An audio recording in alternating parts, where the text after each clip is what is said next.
how can they know that the problem is in there, not outside? Yeah, so... the problem, the work. Yeah, well, I mean, of course, we can see from experience that chasing after that, I mean, we've probably spent, 10, 20, 30, 40, 50 years running after that stuff out there. How did we go? Did we get anywhere? Did we get closer to happiness? And did we get any closer to overcoming our suffering? And so, at least then, based on our experience, we can see, well, maybe that's not the answer. But that's why often people end up in the deficit, because they've tried all that for years and years and years, and it's not worked, and they think, well, there's no other option, and then they really fall into this sort of depression, this apathy, like it's hopeless.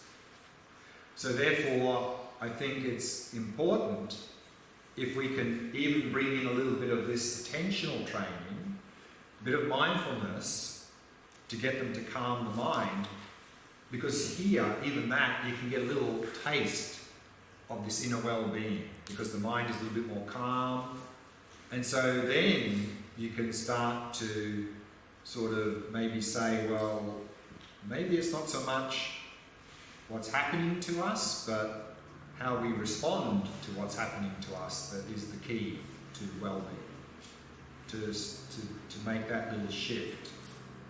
And I think mindfulness is certainly something that, and I think if people do a little bit, they can really very quickly see some benefit. Now there is a trend of mindfulness and self-compassion. Great. It's Yes. nice. Yeah, I know. It's Christian and yes, there's been quite a big shift there, I think, in the last 10 years. For example, one of the things I do is I work with a company called Potential Project who do corporate mindfulness, and they started about 10 years ago. And when the founder began, his very first customer workshop, he had a day's workshop, and he was going to do some shamatha in the morning, a bit of compassion in the afternoon. So he did all the shamatha, that was good. But just before lunch, he mentioned he was going to do some compassion in the afternoon, but didn't come back from lunch. Not interested. But now, those very same clients are asking for compassion, because they've had a bit of taste of mindfulness for some years, and now they're actually saying, can you give us some more of that, please? This compassion stuff. So it's really shifting, and that's only in 10 years. What's the name of the co-author? Shauna Shapiro. Shauna Shapiro. How do you spell that? Well, you can actually just Google this. I mean, it's available, I think, on the internet. Mental Balance and Wellbeing, Alan Wallace, and you will find this article. Shauna Shapiro, Shauna Shapiro, Shapiro.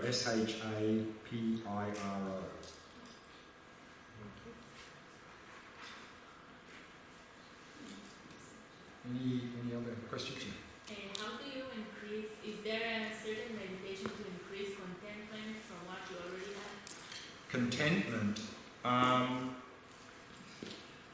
Again, I think that the key, I mean, of course, to just see that the what's the word I'm looking for?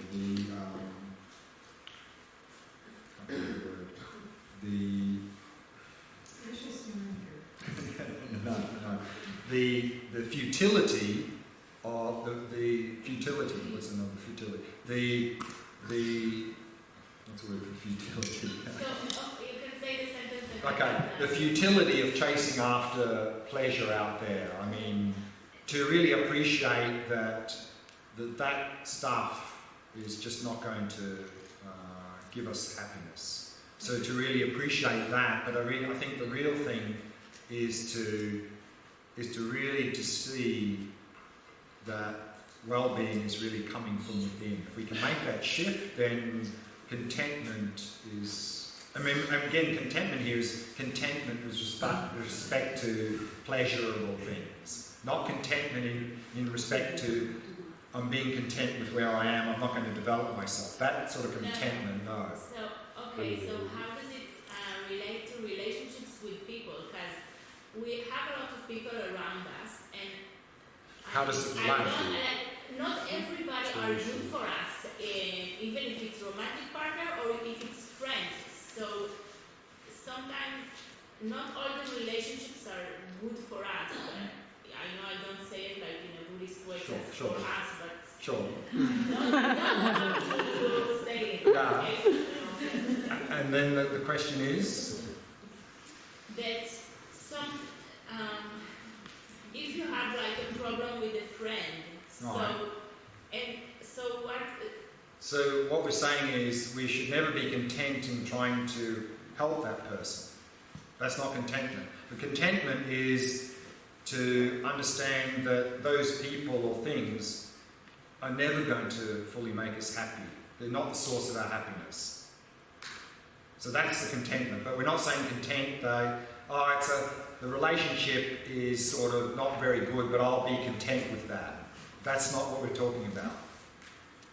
Is that the question? no. Ah. When do you cut Oh. relationships? When There is a limit to how much work and effort you Sure. can, with Yeah. a friend, and then you say, okay, maybe Yeah. it's not meant to be friends. This is for totally wrong. Well, I mean, yeah, to be friends. I mean, to maybe again, if again, this is where we have to apply wisdom together with the compassion, of course. And there's no book you can go to that says do this, because we have to evaluate every situation. But if we're in a toxic relationship where both people are suffering and there's no hope of resolving that, then we need to cut. But we're not talking about abandoning people. We're just talking about physically cutting from that person, keeping them close to our heart. No? Okay, and is there a meditation to increase wisdom about in this? I mean, I think the wisdom, a lot of that wisdom is coming through experience, but also, of course, it's based on an understanding in terms of this cognitive that we're talking about, in terms of understanding what's the real source of suffering. They're not the source of my suffering, it's the mental afflictions and so forth. If we can understand that, then we can move forward, I think. But again, a lot of that really comes through experience. And okay, that's just a comment that there are some social norms. So that it's not like you can do to listen to your heart all the time, and so.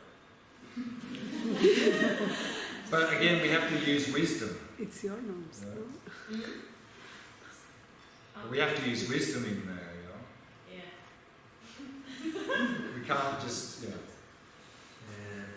is a whole parallel system of thoughts about the mind around us now, which is like psychoanalytic, psychotherapy. Psychotherapy, yeah. And this is also very sophisticated. I wonder if you have any view about it, and also about the attempt to integrate these two. Yeah, I mean, I don't claim to know too much about all of that, but my understanding is that historically at least, that field was sort of mainly about, to keep it simple, was mainly about making an unhealthy ego healthy. So bringing people's mental health up to normal. Now I think that through positive psychology and so forth, I think that's going further, which is great. And so I think there's a lot of overlap now, because a lot of these modern therapies we're seeing are using some of these tools to actually more effectively bring people to that state and actually helping them to go further in terms of a state of well-being and so forth and so on. And so I think in that middle area, I think there's a lot of work going on, and I think both Buddhism and psychology can really benefit each other through a lot of collaboration there. And I think we see that starting to happen. So there's some good promising signs there.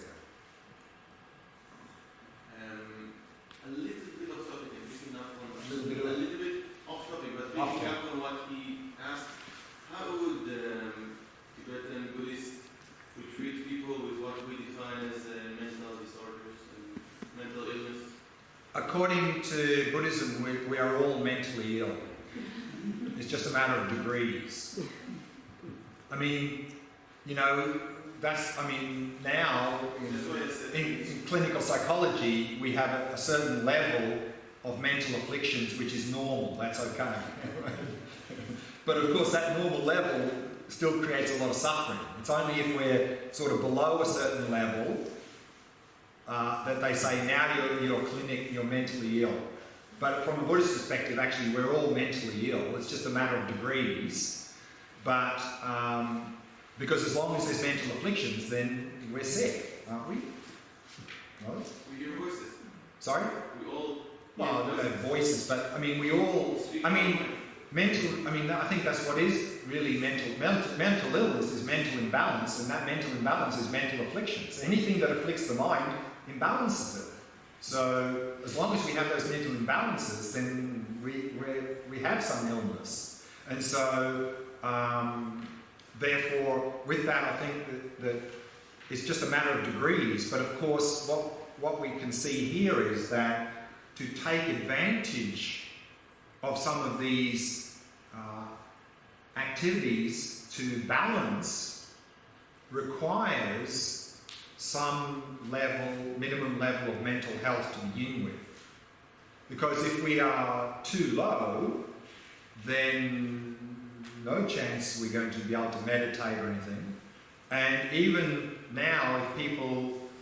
and so that's where I think psychology has therapies to bring people up. But even there, some people are way too low to even take advantage of those. So the only thing really available is medication to bring the person's mental state to a level where they can start to work with therapies, bring them further, and then they can take advantage of this. In fact, I've talked to a number of people who, particularly ADHD, who have been so bad that they've been taking medication, and then they've found a therapist who's helped them to wean them off, and then they've been able to use mindfulness and so forth to even go further. Now they're like more or less medication free, and they can start to take advantage of this. So I think there's a whole gradient there, but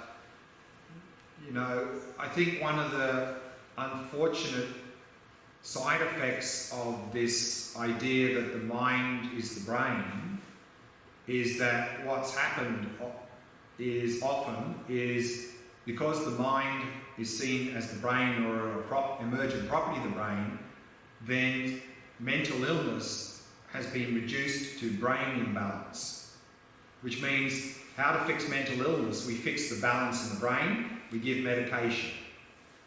I mean, that's tragic. I mean, there's no medication that actually solves any mental illness. The other way around. Yeah. So all the medication does is it subdues symptoms. I think there's no medication that will cure depression or anxiety or whatever, because it's not a brain. I mean, of course, there are some people with brain imbalances, sure, but to a large extent, the mental illness is not a brain problem. And if we reduce it to that, then we really are reduced to taking medication, that's it. And we see, you know, and of course medication often has benefit, but we see long-term use of medication often, I mean, it doesn't fix anything, and it often leads to a lot of other problems. So medication has its place, but as a solution to all mental illness, I think that going that way is never going to work. Talking about medications, for ADHD, all the stimulants like the amphetamine and the methylphenidate and etc. I've heard it's well known. It disturbs one for meditating. It keeps and to a lesser extent, but also all the SSRI, all the cipralex, etc. Also, the meditating level goes down. But many times, that's what I do in my daily life, and maybe 1 out of 2,000 is ready to sit down and try to do some shamatha. Like, nobody wants. No, because taking a pill is easy. No, Yeah. give me a pill. And But many times, what can you do? So we start with that, and hopefully, with the time, so it's quiet, the person is quieter. Now we can sit down for a while, start to practicing, and the shamatha is going better, and then winning off slowly. yeah, I mean, I think it would be also very helpful in the medical profession also to have a doctor to have a skill of not just prescribing medicine, but to help the person to go a little bit further, maybe some minimal psychological thing that they can then move forward There's to. nothing. They started with mindfulness, like 8 weeks, something, like it's not working. I'm attending now a 3 years class in Beersheba in the south, but I'm the only doctor. All the other 28 people are psychologists. Yeah, Doing but Buddhistic psychotherapy. Yeah, last question, then we take a break. Concerning what he said, I'm working with the ADHD children and teenagers, and not one of them enjoys or taking the pills. They all suffer from that. I'm a psychotherapist, a body-mind psychotherapist, working with Buddhism and all of these things. And they are more beneficial with working with all of these tools of mindfulness and martial arts that I'm introducing them, but not one of them even enjoys, even if you can sit for 1 hour, 2 hours just to have an exam or something. They just have side effects of these pills, and this is not the way they want it to be, but society wants them to sit and do the exam. Exactly. But for them, this is really not beneficial. They suffer a lot from side effects. And, exactly, sure. I just want to add, Quick, we need to. just coming and sitting for everyone is very hard. That's why the yoga, it's in between, like you are calming the mind with movement or martial arts or something. So it's a step between sitting and being agitated. Okay. Let's break there. Have a tea break, and then 4:15 again with Sippy, and then 5:30 we'll go back into this Vipashyana practice, nature of mind approach.